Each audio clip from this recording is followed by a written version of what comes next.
¿Qué tal amigos? Bienvenidos a una nueva clase de Exploremos el Nuevo Testamento.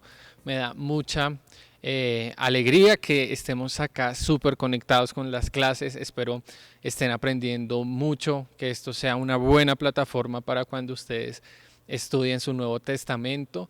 Y vamos a continuar esta y la próxima sesión hablando aún de temas culturales que son muy buenos y que nos aportan muchísimo a nuestro estudio del Nuevo Testamento. El día de hoy, en la sesión de hoy, vamos a hablar de lo que podríamos decir que son los valores centrales o unos valores muy importantes dentro del mundo del primer siglo, donde se desarrolló y se escribió el Nuevo Testamento que nosotros tenemos. Así que vamos a hablar de esos valores y esto porque es importante que nosotros hablemos de los valores porque ya sea de una manera individual, como mis propios valores, o de una manera un poco más grupal o colectiva, como los valores de ciertas personas, de ciertas comunidades. Bueno, todas estas son bien importantes porque son los que guían nuestra acción. Yo tengo unos valores que van a guiar mi comportamiento, mis acciones, y también hay unos valores que son grupales, que son tal vez asociados por religión o son asociados incluso por geografía, por nacimiento, y estos valores van a guiar la acción. Y así como en nuestro tiempo actual hay valores que son importantes y que guían nuestra acción, bueno, en el tiempo del Nuevo Testamento habían unos valores muy importantes y no eran los centrales, eran muy importantes, y es por eso que es importante que le hablemos un poco y que dediquemos una de nuestras sesiones a hablar de ellos. También me gustaría que entendieran que estos valores implican para cada uno de nosotros unos grandes significados que no son universales. Los valores que yo tengo no son universales, no son, por decirlo así, apropiados por todas las personas, sino posiblemente con personas que manejan nuestro mismo pensamiento, nuestra misma cultura. Pero sin embargo, pues igual, esto hace que sean bien importantes y que nosotros lo hablemos. Además, quiero decirles que el tema que vamos a hablar hoy tiene su fundamento en una lectura muy buena de un libro que es súper recomendado, que es de Bruce Malina y se llama El Mundo del Nuevo Testamento. Si tienen la forma de conseguirlo, se los recomiendo a full porque en realidad es un muy buen material y un buen recurso para entender un poco más del mundo del Nuevo Testamento, y ahí es donde he sacado la mayor cantidad de material de nuestra clase del día de hoy sobre los valores centrales del mundo del Nuevo Testamento. Entonces, vamos a hablar de estos valores y es el valor, o ellos son el honor y la vergüenza. Entonces me gustaría que para que nosotros pudiéramos entender un poco de cómo es el valor, cómo es el honor, perdón, el valor central del mundo del Nuevo Testamento, del primer siglo de nuestro tiempo. Bueno, ahí es donde me gustaría poner un marco en mayores dimensiones y que nosotros pensáramos un poco en que nuestra sociedad presente, actual, occidental, algo muy similar sería que toda nuestra acción y nuestros grandes significados son guiados a través de la economía. O sea, podemos decir que la institución central de nuestra sociedad es la economía. Entonces, este es el principio donde se organiza la vida de nosotros, la vida de las personas, el estatus de las personas, el cuánto tú tienes, tus riquezas, tus propiedades.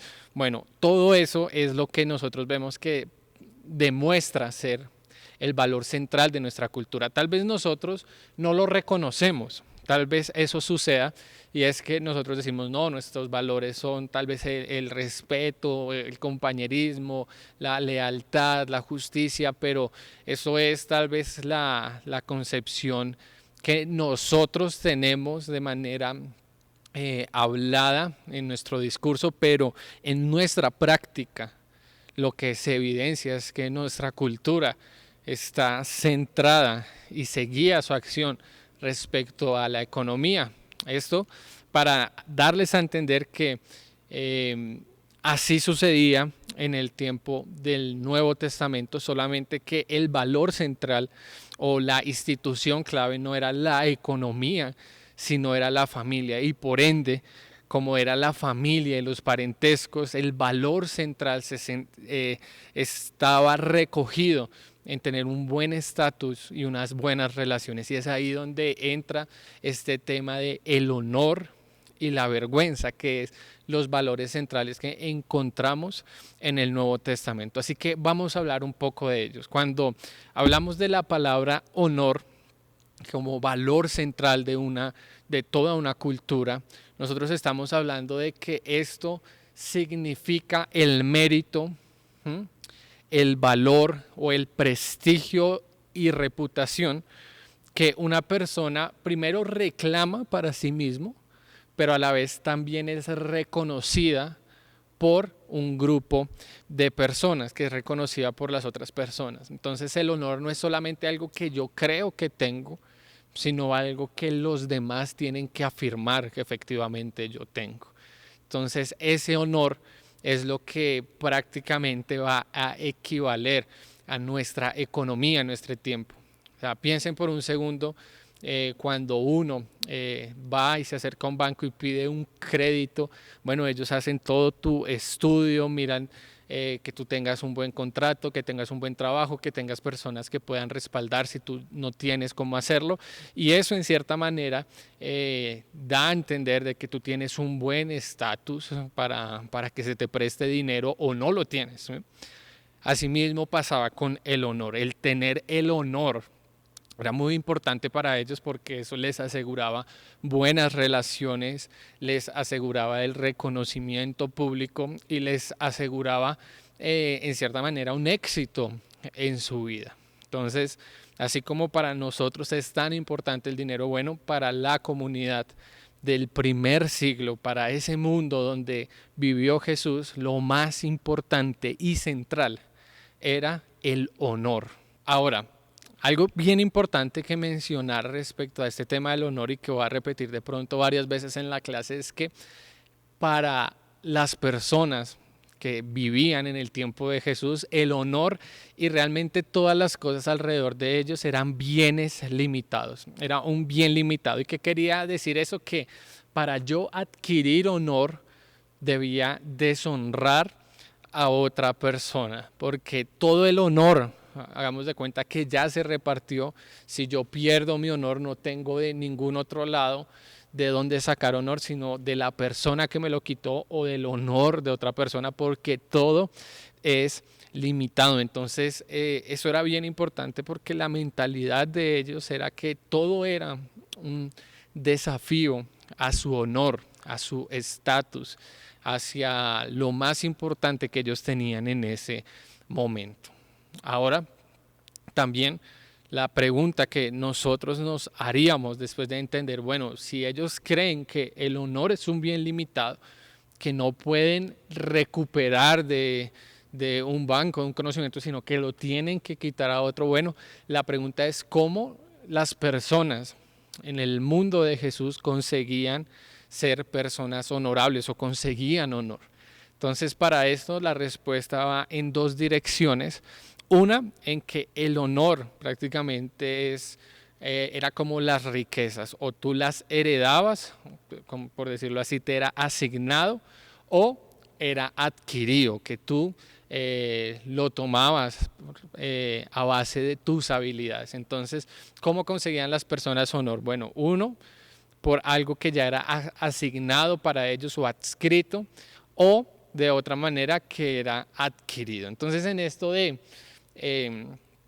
que el honor era asignado, bueno, eso dependía, por ejemplo, de la familia en que tú nacías.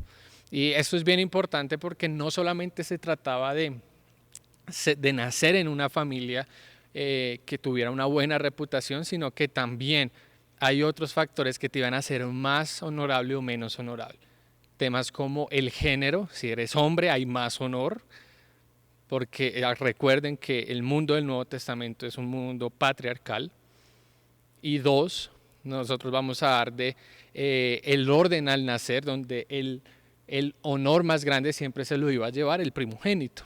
Era judía de aquel entonces. Entonces el honor estaba por tu familia, por tu sangre, pero no solamente era que tenías ese honor, sino que hombres iban a tener más honor, más reconocimiento, y si eras el primogénito, mucho más.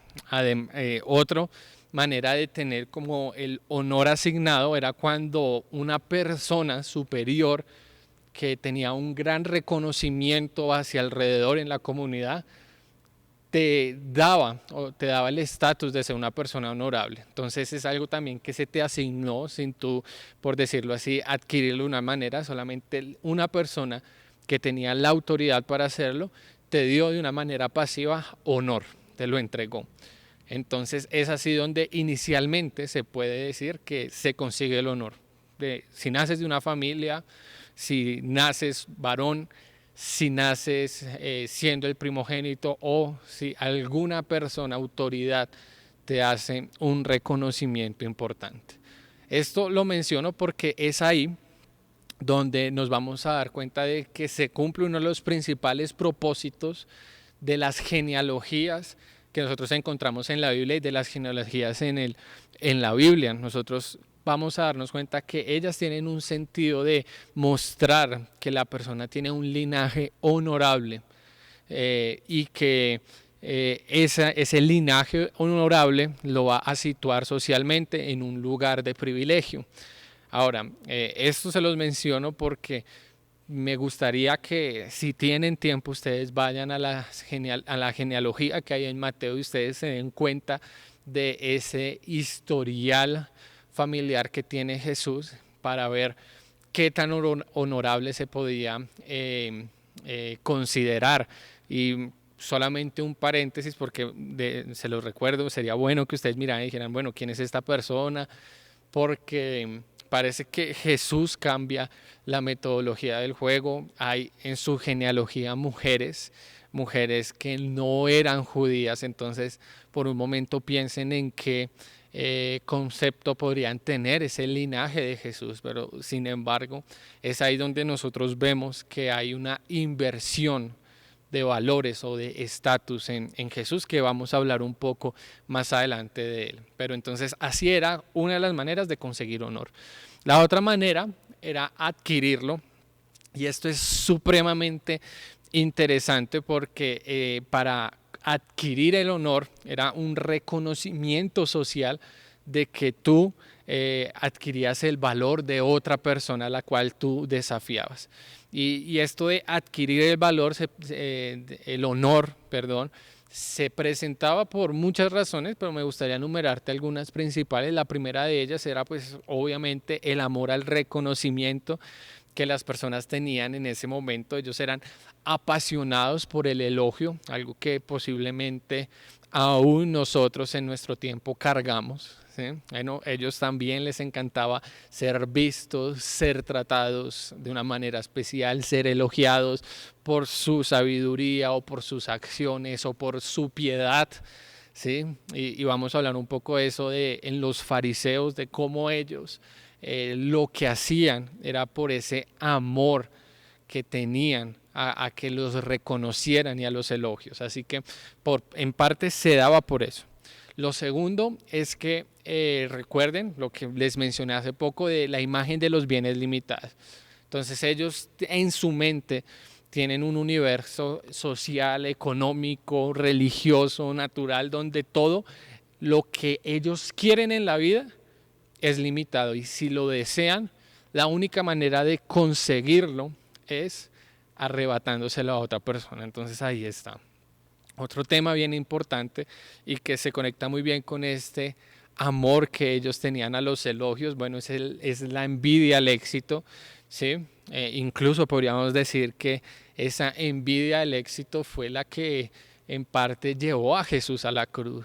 Obviamente Jesús tenía un propósito, esa era su meta, lo que se le asignó, pero vemos detrás de esos hilos que hay envidia por el éxito, por la aprobación y los elogios que él tenía alrededor de la comunidad, y por eso por esa envidia, bueno, también lo mataron. Y por último está pues la naturaleza competitiva y combativa que había en ese momento en el primer siglo. Esto obviamente se representa de que como el valor es algo tan central, el honor es un valor tan central, eh, todas las interacciones que tú tengas, aparte de tu familia o de tu núcleo, siempre se iban a ver como un desafío. Entonces cada momento, cada conversación era una oportunidad donde tú podías perder o reafirmar tu valor. Entonces había como una dinámica social donde todo era muy competitivo y combativo. Así que eso se presentaba, ¿no? Adquirir el honor de todas las maneras posibles. Y es ahí donde entra un modelo social, o podríamos decir incluso que era un juego social que el autor del libro que les recomendé y que en sus estudios de antropología él llama el juego o el modelo social de desafío y respuesta. Es así donde tú ibas a adquirir honor. Si tenías la desgracia de no nacer con una gran cantidad de honor por tu familia, por tu sexo o por tu orden al nacer o por otros factores, bueno, la forma en la que podrías tú alcanzar tu honor era adquirirlo a través del desafío y respuesta de este modelo social. Y me gustaría explicártelo de la siguiente manera de que hay una fuente que entrega un desafío a una persona. El desafío no precisamente va a ser algo siempre negativo y ya te voy a mostrar como una imagen que de pronto nos va a ayudar más a entender eso, pero la persona, la fuente suelta un desafío, se recibe, se analiza y respecto a ese desafío hay una reacción, ¿no? Entonces, esto es importante y te lo voy a mostrar como en las siguientes imágenes, pero antes de eso me gustaría decirte que en esto del desafío de respuesta era muy importante que las personas tuvieran un mismo estatus social. Es decir, si yo no era reconocido frente a la comunidad como una persona que tuviera bastante honor, si yo le hacía un desafío a una persona que tenía la aprobación del pueblo, de las personas, y yo lo retaba, yo le hacía un comentario negativo, él no estaba jamás en la obligación de responder por el simple hecho de que no compartimos el mismo estatus. Entonces, para que esta dinámica se realizara, era bien importante de que se considerara a la persona como igual. Entonces, cuando constantemente nos vemos a los religiosos de la época de Jesús, fariseos, escribas, saduceos, lanzándole desafíos a Jesús, lanzándoles preguntas con desafíos fuertes para prácticamente quitarle el honor que había recibido de todas las personas, bueno, nos vamos a dar cuenta que ahí prácticamente están reconociendo a Jesús como un igual. Algo que por otro lado podríamos decir que no pasaba con un sumo sacerdote o que incluso no pasaba con Pilatos, porque ellos no veían a Jesús como un igual, como alguien que les estuviera quitando su honra, simplemente lo veían como una persona inoportuna y que en cualquier momento podría ser barrido. Eso como para que entendamos cuáles eran las dinámicas sociales que había. Ahora, ya entendiendo eso, me gustaría explicarte mejor cómo funciona esto del desafío y respuesta para adquirir honor. Bueno, lo primero que sucede acá es que vamos a encontrar una acción que es el desafío. Entonces, en medio de este desafío, como te mencioné hace unos minutos, no siempre el desafío es de una manera negativa. Hay forma de presentar un desafío positivo, donde se elogia a una persona con una palabra o incluso se le da un obsequio, un regalo. Un desafío positivo también es una petición de ayuda porque ahí en medio de eso está el reconocimiento y el valor de la persona.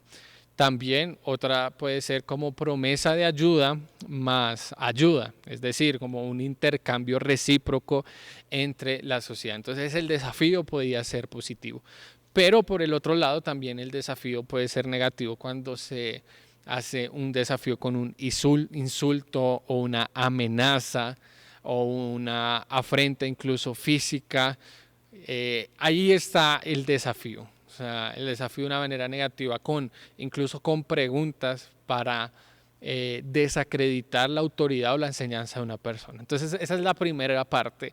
La persona lanza un desafío, ya sea positivo o negativo, pero lanza. Ahí está la primera acción. Y después de esa acción viene la recepción, no solamente por la persona implicada en este modelo social de desafío-respuesta, sino la recepción de toda la comunidad que está alrededor, porque un factor bien importante es que para que esto del desafío de respuesta logre su objetivo, tiene que haber una comunidad que afirme o desacredite el desafío. Si no hay nadie, pues simplemente esto no sucede. Entonces, la recepción del mensaje no solamente es para la persona que se desafía, sino también para toda la comunidad que está alrededor presenciando esto. Entonces, ahí es donde el receptor recibe el mensaje, entiende las pretensiones que tiene la persona que lanza el desafío, si es realmente un ataque a su autoridad o es un reconocimiento a su honor. O sea, él hace la evaluación si esto que está sucediendo es un riesgo potencial para su autoestima y su estatus. Y en medio de esa recepción, y en medio de la recepción de la comunidad, bueno, viene ahí la parte de la reacción. Y es ahí donde el receptor del desafío debe responder, debe dar un veredicto público a lo que fue el desafío, ya sea aceptarlo, que es ahí donde vamos a encontrarle que cuando se acepta, nuevamente entraríamos en el intercambio de desafío y respuesta, porque al aceptarlo está lanzando nuevamente un desafío. Es una respuesta a la objeción que se tiene, lo acepta y nuevamente ahí se lanza un desafío. Vemos varios ejemplos de esto en conversaciones que tenía Jesús con los religiosos de la época, donde a él le mandaban un desafío preguntándole, por ejemplo, si, por ejemplo, cuando le preguntaban respecto al César, que si se le debía pagar tributo, bueno, ahí se les estaba lanzando un desafío a Jesús y él aceptó el desafío. Y podríamos decir que en esa aceptación del desafío, cuando llegó a los religiosos, que ya no eran la fuente, sino los receptores, bueno, ellos tuvieron una negativa a actuar. Y eso pasaba en muchas de las cosas en las conversaciones que tenía Jesús con ellos. Entonces, esa era una forma, aceptar el desafío y que esta dinámica se repitiera. Otra, como se los mencioné antes, era el rechazo positivo, en el sentido de rechazarlo, pero no por temor, no por miedo, no por quedarse sin respuesta, sino simplemente por el hecho de tener un aspecto de burla y desprecio, porque la persona no es considerada como igual. Y está ya al otro lado la negativa a actuar, donde no hay respuesta y esta persona que no responde, bueno, pierde su honor y la otra persona se queda con su honor. Esto era el juego social, donde las personas adquirían su honor por quitarle el honor a las demás personas. Otro muy importante tema que mencionar respecto a esto del honor era, bueno, que había algo bien importante respecto al honor y el juramento, y era que el propósito del juramento es eliminar la ambigüedad de las intenciones y salvaguardar el honor que yo pueda tener en una alianza o en una conversación o en una simple amistad. Entonces, el juramento prácticamente lo que está haciendo es activar una maldición implícita donde yo digo, juro por Dios que si este burro que yo te doy a ti no está sano, si el burro está enfermo, que Dios me castigue. Eso era prácticamente el juramento, es decir, mi honor está ahí, yo no te voy a estafar. Y es por eso que cuando alguien faltaba un juramento se le consideraba como una persona deshonrada, primeramente por la divinidad, por Dios y también por todas las personas a su alrededor.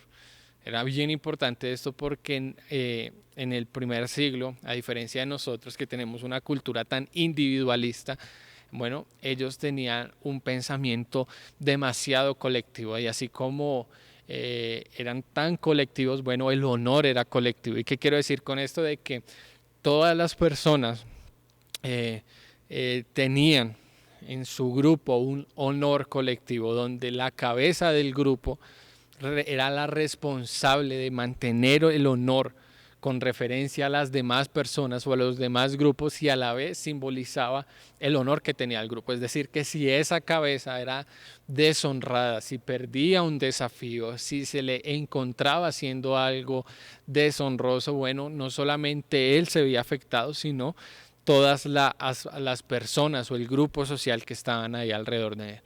Y en esto de el honor colectivo es muy importante que entendamos que ese honor colectivo, como lo mencioné al principio, era por familia, o sea, era por la sangre que te tocó o por el lugar donde tú naciste. O sea, es ahí ese honor colectivo y en la Biblia vemos ejemplos, por ejemplo en Juan 1:46 se dice, de Nazaret puede salir algo bueno, ese honor colectivo diciendo, todos los de Nazaret no son buenos, ¿sí?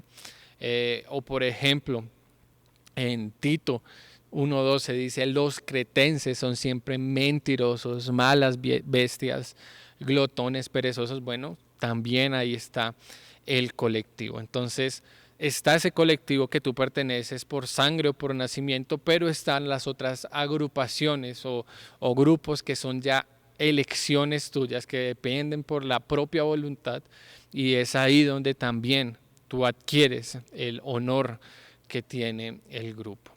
Ya para finalizar la clase, otro aspecto muy importante que mencionar en esto del honor, he mencionado un poco cuando hablaba del género en el honor, bueno, está el papel, cuál es el papel de la mujer respecto al honor y el juego del honor. Y eso es importante hablarlo porque en el primer siglo había una barrera divisoria muy clara y era que el honor para el hombre, por decirlo así, estaba simbolizado en los testículos y el honor para una mujer estaba simbolizado en su virginidad, en el himen, ¿sí?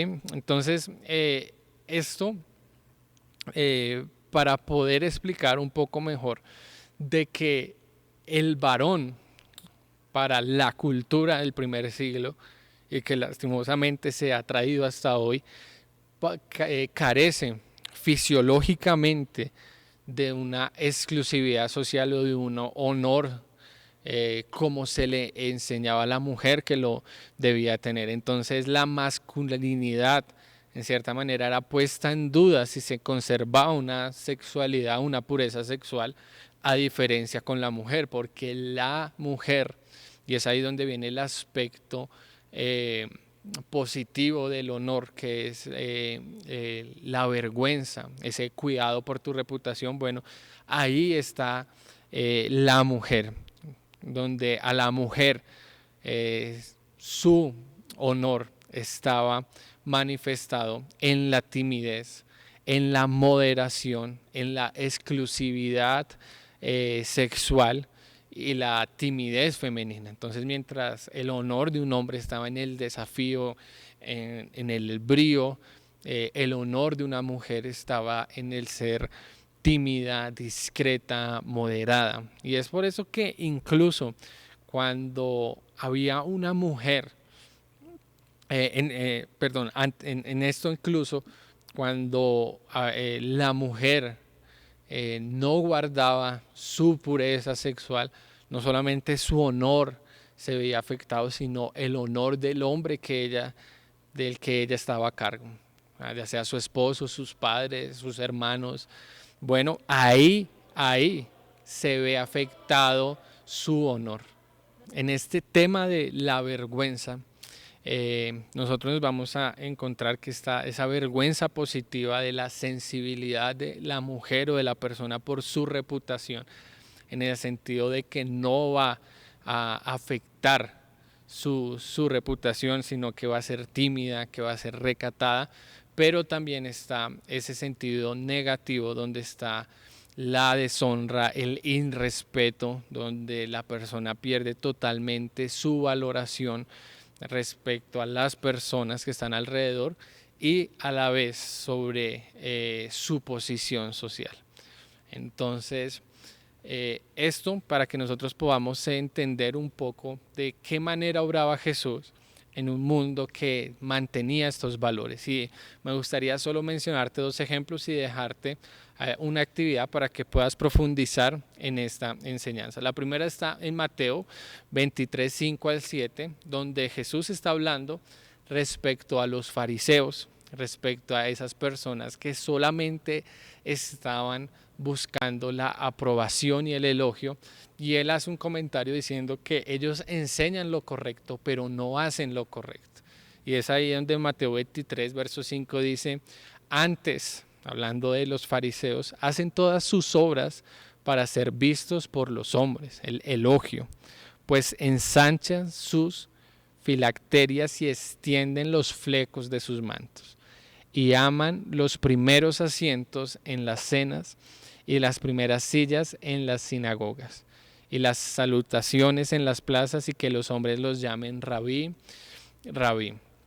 Entonces, prácticamente lo que está diciendo Jesús es que hay una inversión de estatus, y eso es lo que resulta paradójico en Jesús, de que Él entra en el desafío, pero lo cambia totalmente, donde Él prácticamente nos está enseñando de que entre más buscamos nosotros el honor, menos honor tenemos o menos honorables somos. Que la escalera para obtener más es entregar más, en el sentido de que de una manera decía Juan el Bautista: es necesario que yo mengüe para que él crezca. Bueno, esa es la dinámica social que Jesús estaba esperando de sus enseñanzas y de lo que él hacía. Entonces hay una inversión de estatus, de que si las dinámicas sociales te animan a buscar el honor de una manera, bueno, hazlo de otra manera, hazlo de una manera diferente.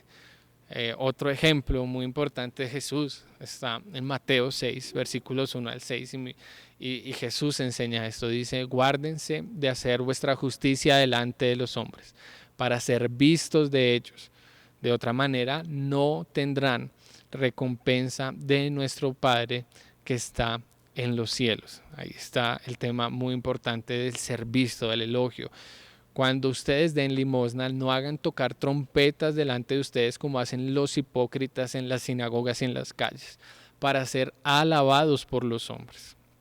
O sea, ellos hacían y eran generosos no por su corazón, sino por el deseo de recibir un elogio. Y esa es una trampa en la cual muy fácil nosotros podemos caer.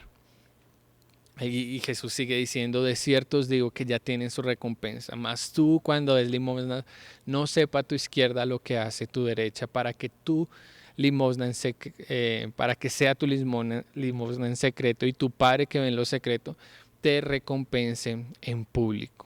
Y cuando ores, y se repite la misma dinámica, no seas como los hipócritas, porque ellos aman el orar en pie en las esquinas de las calles, ser visto de los hombres. Yo te digo que ellos ya tienen su recompensa. Y es ahí donde se habla de la recompensa, bueno, el honor y el reconocimiento de las personas, pero no un honor y un reconocimiento que es de Dios. Entonces ahí está este tema bien importante de Jesús y muchísimos ejemplos podríamos dar de más, pero creo que con esto es suficiente para que tú puedas ver en las líneas de tu Nuevo Testamento y en las historias que lees en tu Nuevo Testamento esta dinámica de, de quitarle el valor a las personas, el honor a las personas, de avergonzarlos. Bueno, toda esa dinámica que hay ahí en los desafíos que se le lanzan a Jesús, en las enseñanzas que encontramos a lo largo del Nuevo Testamento, y por eso me gustaría que tú mismo puedas sacar un tiempo y revisar los pasajes que te he dejado en el link de este video para que tú puedas con tus propias conclusiones llegar y entender qué dinámicas de honor y vergüenza, de desafío y respuesta, de honor adquirido o de honor adscrito encuentras en estos pasajes, y que puedas esto volverlo un insumo para entender todas las historias y conversaciones que nosotros encontramos en Jesús. Esto es todo por hoy en nuestra clase. Espero que si tienes alguna pregunta o comentario respecto a lo que hemos visto, bueno, me la envíes, ya sabes a dónde. Y me encantaría, y te recuerdo que si quieres profundizar más de este tema, hay un libro que es súper recomendado, que también se los voy a dejar en la descripción de este video para que ustedes puedan profundizar más sobre este tema de los valores importantes del Nuevo Testamento. Así que los espero en la siguiente clase y Dios los bendiga a todos. Chao, chao.